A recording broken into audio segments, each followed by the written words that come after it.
Give a warm Unity welcome to Joseph Joelshagen. Thank you. Thank you. Good morning, everybody. Get a couple things set up here. So, again, like I said last week, it's such an honor to get to do this, and to get to, is that? Yeah, okay, I'll turn it on when I need it. Is that better? I'm sorry. Okay, I'm not an audio person, obviously. So it's just an honor to get to be here, and thanks everybody for the warm welcome and for helping set this up and everything. And afterwards I have some books again out there on display, and then afterwards we're going to do the brunch, and then I have a workshop planned for after that. And it's really based on the 5 principles of unity. And like I asked last week, is everybody, are you living in abundance in all areas of your life? In those 4 quadrants I listed, your health and well-being.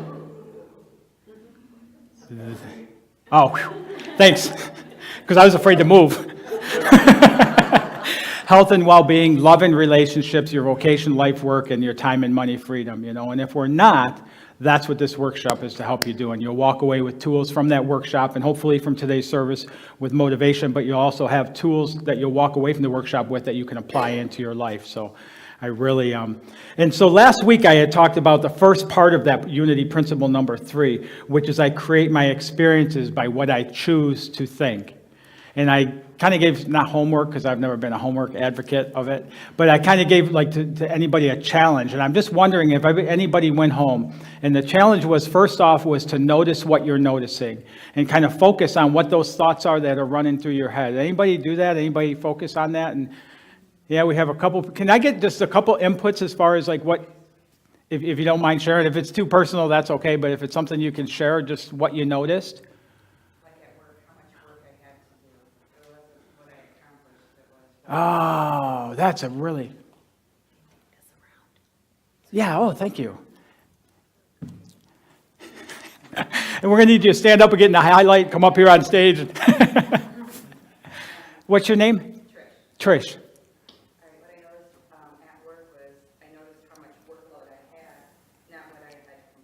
Yeah. Yeah, that's awesome. Thank you. And then somebody else over? And your name? I'm Marty. Hey, Marty. It's not on Marty. Come on, Marty.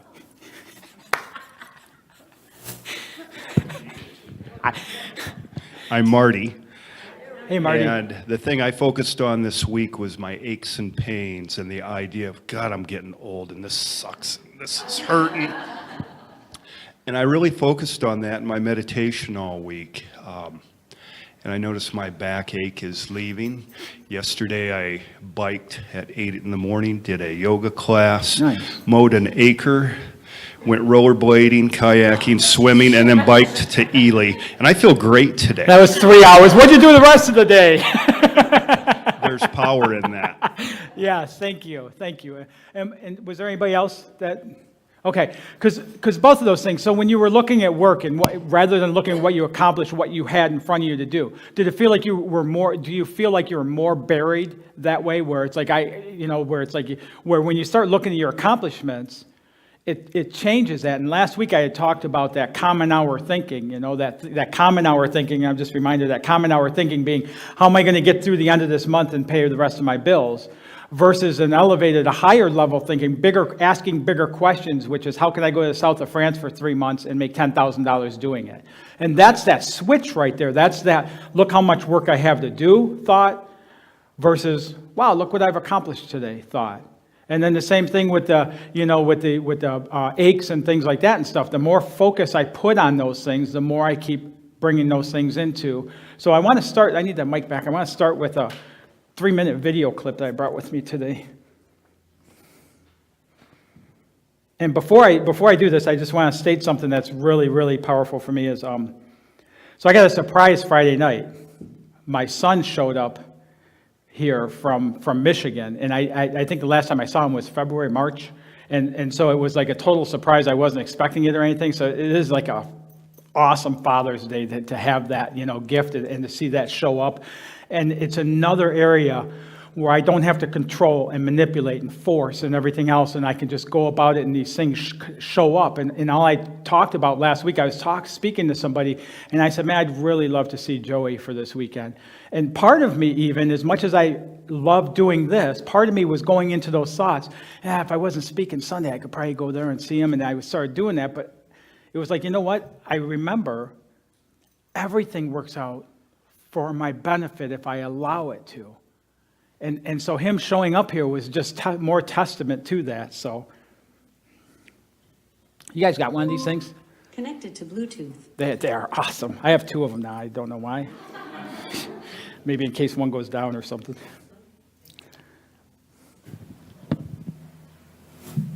Now, do I need to turn this one off? Okay. So this is just 3 minutes, and I think it's going to add a lot of power to the whole message today.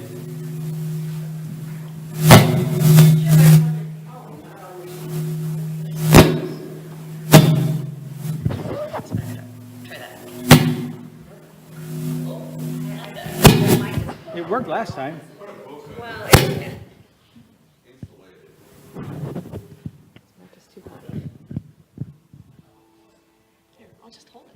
No, here, I did it. I'll do that then. Lisa, I'll do it. My body is contained within the limitlessness of my soul.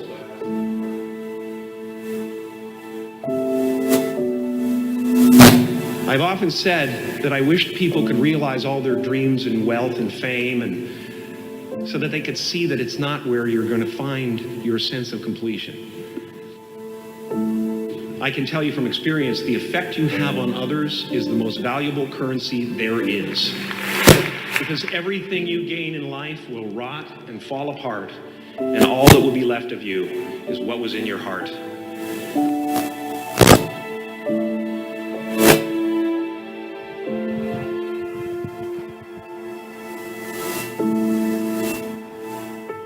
We're not the avatars we create. We're not the pictures on the film stock. We are the light that shines through. All else is just smoke and mirrors, distracting, but not truly compelling.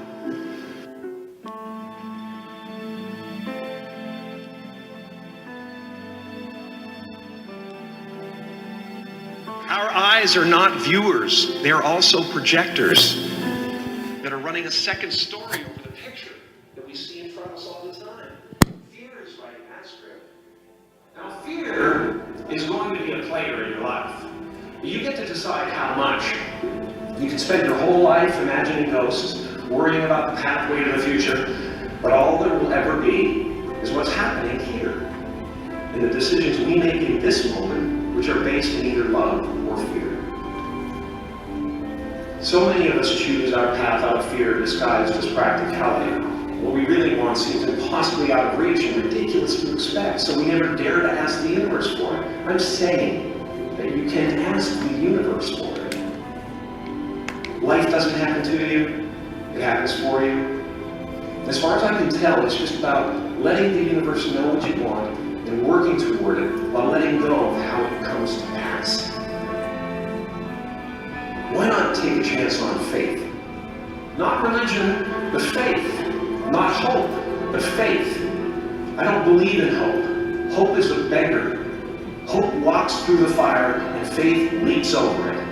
You are ready and able to do beautiful things in this world. And after you walk through those doors today, you will only ever have 2 choices: love or fear. Choose love, and don't ever let fear turn you against your playful heart.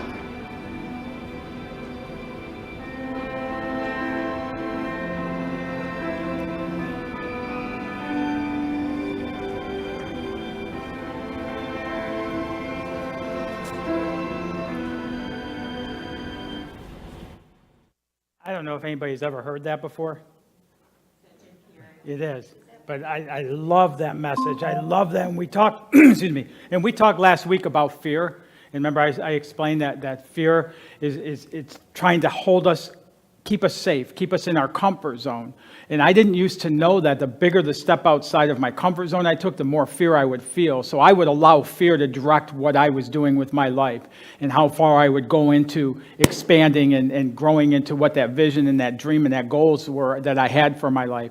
And eventually I found out that the fear is paper thin. Remember, I talked about it so far you can't get around it. It's so tall you can't get above it. It's so deep you can't get under it. But typically when I go through them, it's paper thin. And it looks like a big ring of fire. And I get to the other side and I look back and there was no fire. But looking at it, and again, it's my insides trying to keep me safe. It's trying to keep me from, and I talked about last week about failing, right? And so we talked about the thoughts. So I asked a couple people, and I appreciate your input as far as taking that, that challenge last week and looking at notice what we're noticing, because nothing can change in our life unless we notice it. Unless we notice what's going on with it, unless we notice, I talked about the longings and discontents, right? Longings are the things that we've yet to experience, and discontent is where we're feeling discontentment with life or parts of our life that we want to change. Unless we're noticing what's going on right in our life, we're not able to change that. And so a lot of times what we do is we get in these modes and we're going through life based on programming and things like that. That's why the thinking is so powerful, because when we change our thoughts, and I said this last week, what we're thinking today is what we're going to be tomorrow. And it's the same for me as it is for you. What you're thinking today, what your thoughts that you allow to attach onto today are what you're going to be tomorrow and experience tomorrow. So the other thing I asked about is I talked about that, what would I love? Remember the up until nows? And so I had said, one of the challenges, another challenge, that would have been like an extra credit, but I've never, ever done extra credit through my school years. But the extra credit part of it would be, when you notice that, like you were talking about with work, where I notice things that are, all I'm focused on is what I have to accomplish and not what I've accomplished. When I notice that I do that up until now, because that puts that hard line in the sand, and it doesn't dismiss it, and it doesn't say it's not true, and it doesn't say it wasn't real. It just says up until now, I've had my whole focus on my list of what I have to do. And then the other part of it was, but I am, it starts with the big I am so happy and grateful now that I can focus on the things that I've achieved, and I can be grateful for those, and I can see where I'm expanding and growing into this area and excelling at my job and loving, and kind of move that into that loving of life and things like that. Did anybody try doing that at all? Anybody take that challenge on? You did? Yeah. Here, let me give you a microphone. There you go. Well, I had an opportunity to do, I'm a parliamentarian on the side, and I had this opportunity to get this big job this weekend, and I had never done one that big, and I was like, I don't know if I can do that. I don't have time to prepare, and I don't, and I stopped, and I said, up until now, I didn't think I could do it, but now I can do it, and I did it, and it was really good. So it was awesome. Exciting. So. Congratulations. Thank you. We are capable of so much more than we think that we are. That we have God breathing us. We have, a spiritual being breathing us in our life and stuff. So I applaud. That was awesome. So last week, again, it was all based on the thoughts, right? And I said everything starts with your thoughts. And we're going to take a little bit of a really cool twist here in a little bit. So the other part of that unity principle number 3 is it says I create my experiences by, and we talked about what I choose to think. And today we're going to talk about what I choose to feel, which is emotions, and believe, what I choose to believe, right? And the believing part of it is based on the thoughts and the emotional side, our feelings, but there's also some, that you could apply that somewhat to the action side of things too, right? By what I believe is based on what actions I'm going to take. And if you remember, and I practiced this week, so I wouldn't do it backwards for you guys, but if you remember last week, I talked about our thoughts determine our feelings determine our actions, right? So our thoughts and our feelings are like, if I lost my keys, you feel one way. If you realize you found your keys, you feel a different way. And then how we're feeling determines the actions we take or don't take, right? When we're feeling positive, self-confident, things like that, we take a different action than when we're feeling, depressed, down, beat up, wore out, things like that. And then that determines our actions. So my thoughts determine how I feel and how I believe. And there's a quicker way through this whole process right now.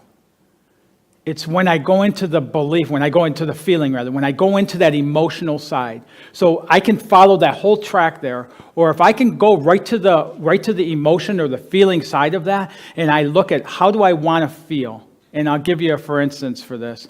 Is I was talking with somebody the other day, and I have six different classes every week where I'm the student.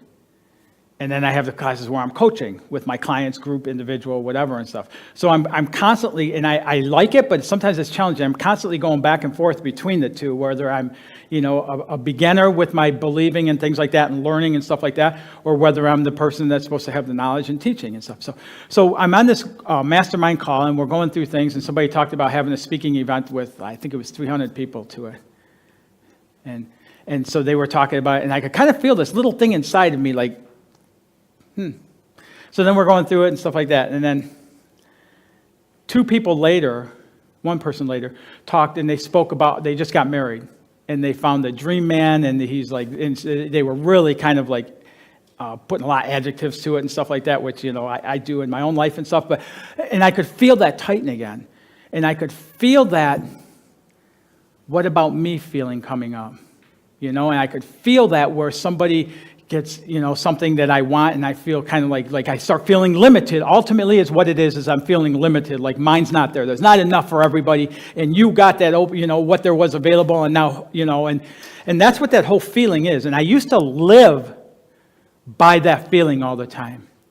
And so I know what that feeling feels like. I know what it feels like coming on. I know what it feels like living in it. I know what it feels like after trying to get rid of it and battling it and everything. Like, we all have those in our life though, right? Can you guys identify with something in your life where you have those feelings about things and you don't want to have them, and it's a battle to get out of those things?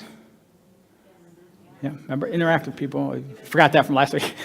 Yeah, we all do. So one of the things I've learned to do with those things, and one of the things, if you look at my phone, every single day on my phone, there's 4 different times a day when a message pops up through my calendar. It says, speak blessings into this moment. And I'll do that if I'm alone in the vehicle. I'll do that whether I'm with coworkers. I'll do that if I'm on the phone with somebody, and you'll know.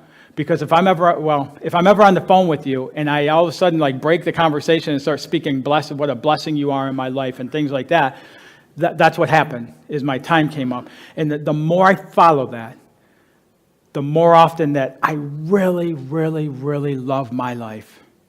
And every situation, circumstance, or condition isn't always exactly how I would want it and everything, but I still love my life. And so the reason I'm explaining that is when I was on this call and I felt that happening is when she finished, I said, Linda, Karen, one of those names. I can almost guarantee 50%. Is I said, oh my God, I am so excited for you. Man, that's so awesome. And to hear that, and I just started going. And as I started doing this, and it was a kind of a little bit of a forced thing that I kind of started out doing. But all of a sudden, it started taking off for itself. And I went through this for probably about 10 seconds at the most, 15 seconds. And by the time I got done, I meant it. In my heart, I meant it. I was happy for this person, and I was grateful, and I was blessed. And that feeling of lack I felt just dissipated. And by the time I was done, I knew that I would find that love, or that love would find me at exactly the right time in an awesome, awesome way, and that's going to unfold in my life. And I can take those events like that, and I can walk through those, and I can put blessings into anything and lead it in the direction of being a blessing and uplifting and a higher level thinking in my life. And so, the other thing I've noticed with this, and here's where everything kind of takes a twist. If I focus on that emotional side, even if I forget my thoughts, like when I looked at that, when that event happened and I'm looking at it and it's happening and unfolding, I could have went into my thoughts and went, okay, I can see this thought and I can see this thought, and I can notice what I'm noticing down the line with that. Or I can just ignite that emotional side. And what that does is it drives backwards, like over this side, that emotion changes the thoughts. Almost instantly, it changes and impacts and positively impacts those thoughts. And then it rapidly drives down the rest of that channel with my actions. My actions automatically increase more into the man that I want to be, into that person of high vibration, into love, into being closer with what I consider God. And then the actions I take are based on that. And then all of a sudden, my outcome starts changing around me. And I go into, when my son was here, he wanted to go to TJ Maxx, and we go into TJ Maxx, and I'm walking out with my little puppy, and because she's a service dog, so I get to do that. And we're walking out, and this really, really pretty girl, like, kind of just goes, oh, how you doing, this and that. And then, because I had the puppy, not because of me, of course. But for that moment, I allowed it to be about me. You know what I mean? And we can do those things, like we laugh at them and stuff like that. But that's really like, what's wrong with doing that in life? What's wrong with that? Because the other side of this whole thing here with whether it's our thinking or our beliefs, is our judgment. And I wrote in my book, and I might have talked about this last week, I wrote in my book that when I quit judging the situations, when I look back in my life, as far as like, when we go through that, when we look at who we are today, and then where our beliefs came from, and where all that stuff came from, when I look at where I'm at today, and I'm looking back at those events, and I quit putting judgment on.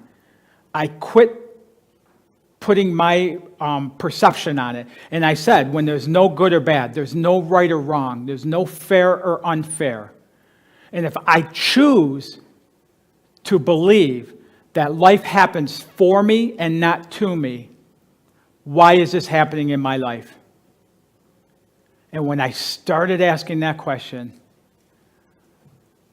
the floodgates opened, and I could start to see why those events, why when I was 13 years old and my dad had told me I needed to toughen up, and I started fighting well into my 30s. I don't know if I shared that last week or not, but I spent from 13 years old or 12 years old till my 30s fighting, and I got beat up a lot. Like, anybody that tells you they fight a lot and won, like, that was not my experience. I got my tail kicked off a lot. And I tried to veer away down that direction. And I'll tell you guys, every time I got beat up and lost a fight, I felt like I wasn't tough enough. And the 5 times in my life that I used my fist to hit somebody in the face during that time period made me cry or want to cry. And I walked away saying I wasn't tough enough. And no matter what it is, when I'm working against the true who I am, it continues to, whatever action I take, it continues to feed me the action that says I need to do it more, and I need to do it better, and I'm not enough, and I lack, and I this, and I that, and everything else. It wasn't until my late 40s when I realized what my dad was telling me is that I needed to not be so sensitive to what other people said to me. But he didn't know to explain it any better to that 12-year-old child. And as a 12-year-old child, I didn't know to ask for clarification or what he meant by that. I just followed that.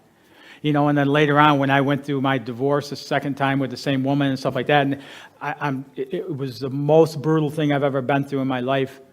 And when I asked it those questions, when I took the judgment out of it, when I took out of it being a victim, ultimately is what it is, and I looked at what, if there's no good or bad, there's no right or wrong, there's no fair or unfair. And if I believe, if I really want to believe, and it's a choice, if I choose to believe, everything happens for me and not to me, why is this happening? Had she not have gone to every eons or step that she did, I would have never, ever realized what a people pleaser I was and been willing to break that in me.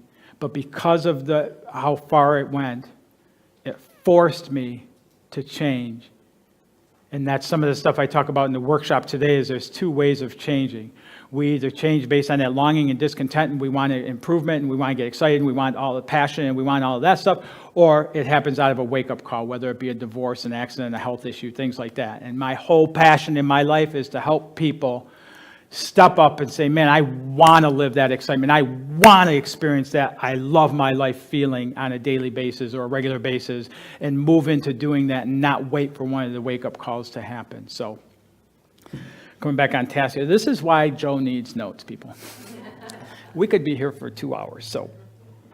So again, the whole thing with when we focus on that emotional side, when we focus on that believing, on our beliefs, that will drive back up to It will drive back up to the thinking. So our thinking will become in alignment with those beliefs.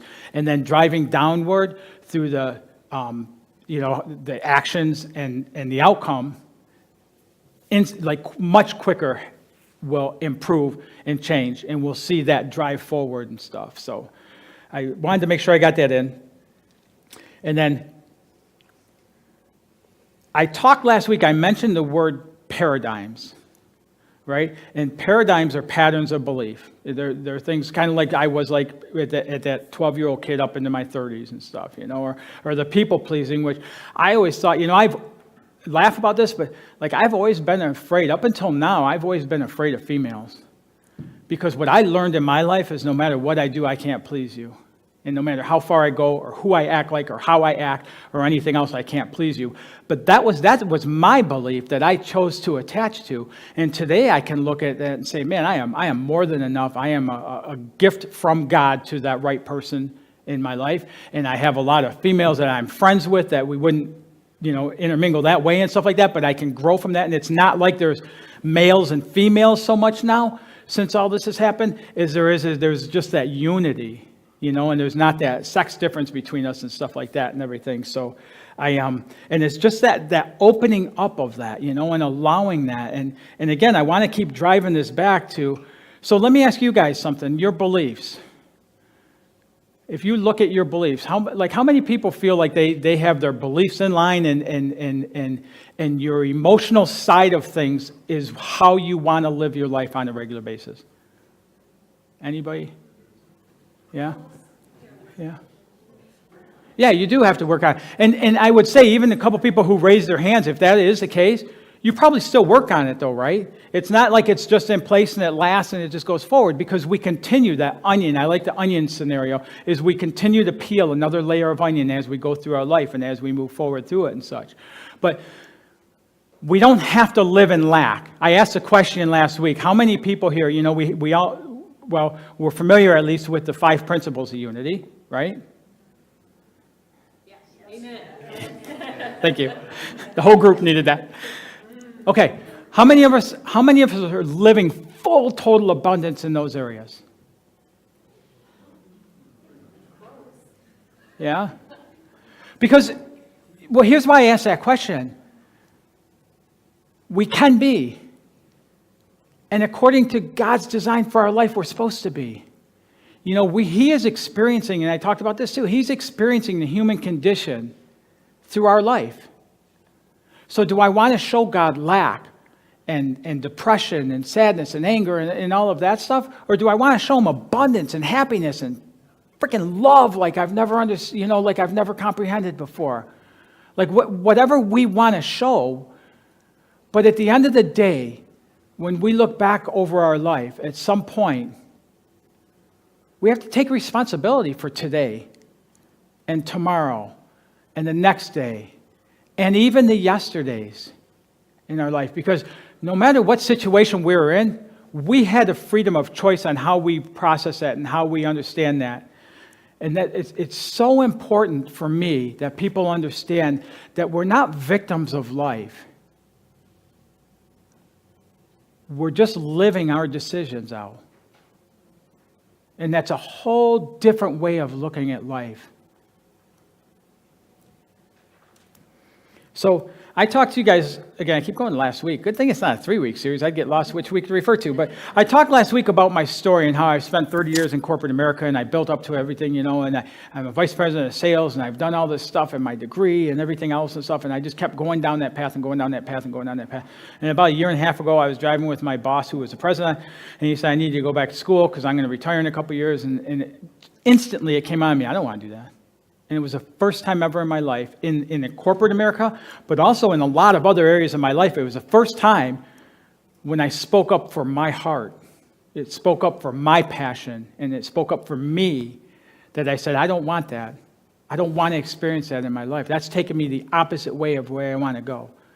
And today, all of this stuff that's flowing and everything today is because of that event happening in my life, because then the next thing would happen and I would do that and the next thing. And so right now, even as I'm going forward into this, and I think I told you all last week, 2 weeks ago, I moved all my stuff down to my house in the mountains of South Carolina. And my plan is to be down there by the end of July and living there full-time and then traveling outward from there. But that's my home base. And so there's been conversations this past week where it's trying to prolong that. And I can feel a little bit of that happening where it's like, I want to move into my passion. I want to experience that. Versus the other part of that old paradigm or that way of thinking or that way of believing that says, this is really the responsible way to live here.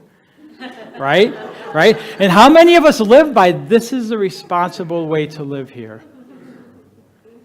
And do you know how much, like, I couldn't even imagine how much life we cheat ourselves out of by trying to fill that role of responsible. And who decided what responsibility is?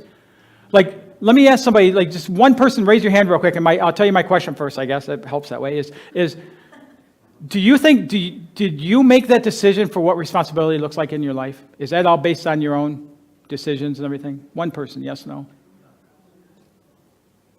No, it's based on what we were taught, right? It's based on what we were programmed through school. It's based on what our parents did. It's based on the community around us and what we saw being that way, right? Like for me, I grew up in Detroit, and the automotive's huge there, obviously, and so I saw all these people. They get up, they go to work, they drive in, an hour or whatever it is, and they go to work and they spend all their time there. And then even how much time you spend at work, if you just spend an 8-hour day at work, that's almost considered cheating the company at some point and stuff. But so going through that whole thing is even things like that as far as what we see responsible. You know what responsible?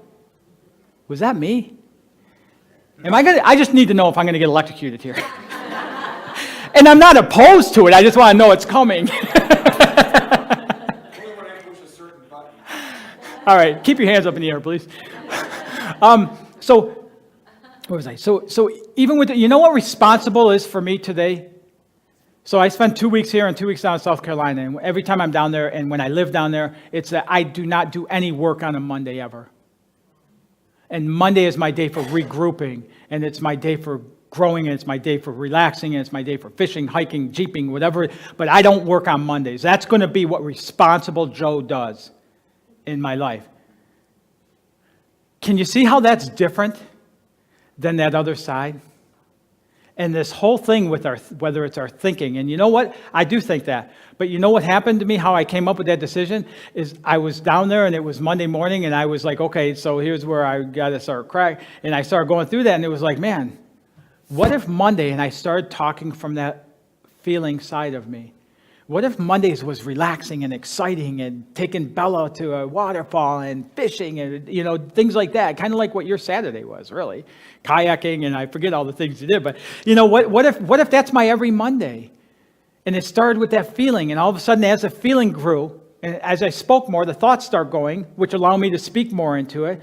And then the 2 weeks I was down there, I did not work on Monday. When I go back down there next week, I'll be here this week, and then the following, I won't work on Monday, because that's what responsible Joe does.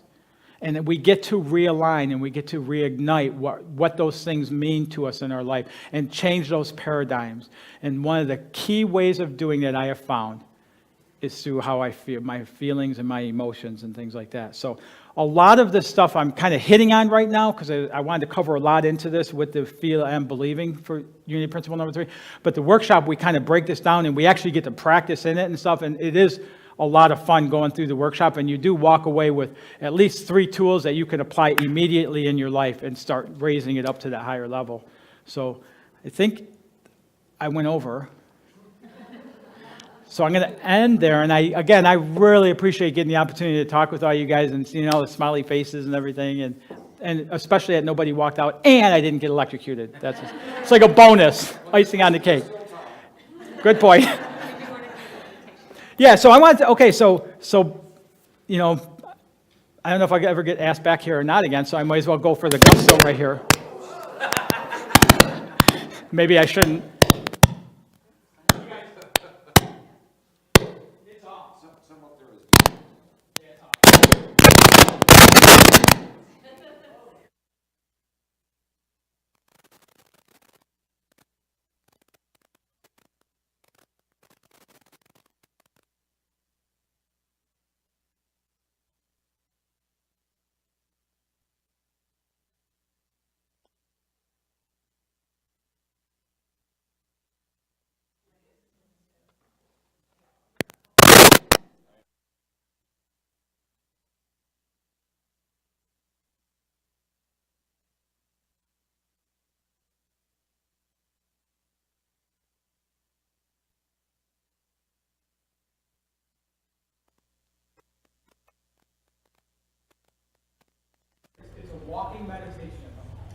some of you guys might be a little familiar with it. So what we're gonna do is we're gonna get up. So I'm gonna walk through this before we do it. We're gonna get up and we're just gonna kind of do a loop here, walking around. And all you're gonna do is look at the person's feet in front of you, stay back a couple of people's like, and just really just kind of feel your foot touching the ground. We want to go at a slow pace, and I'll walk through it as we go.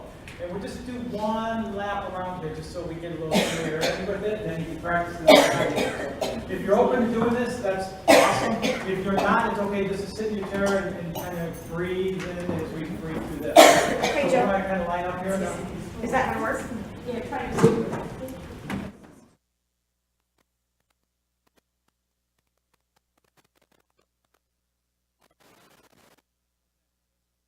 No?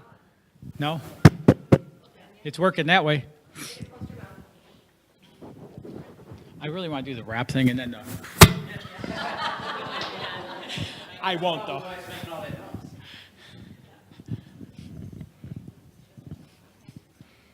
Okay, so again, we're gonna, just kind of spread out a little bit. Go ahead. Use this mic.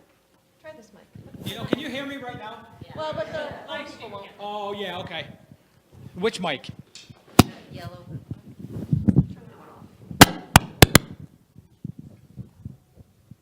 How is that better? Okay, sorry, live stream.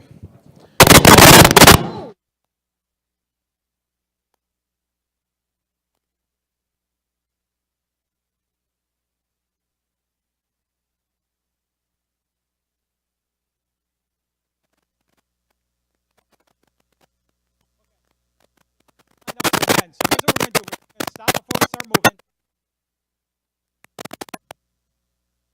Before we start moving, we're just going to breathe in.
Thank you guys very much. I hope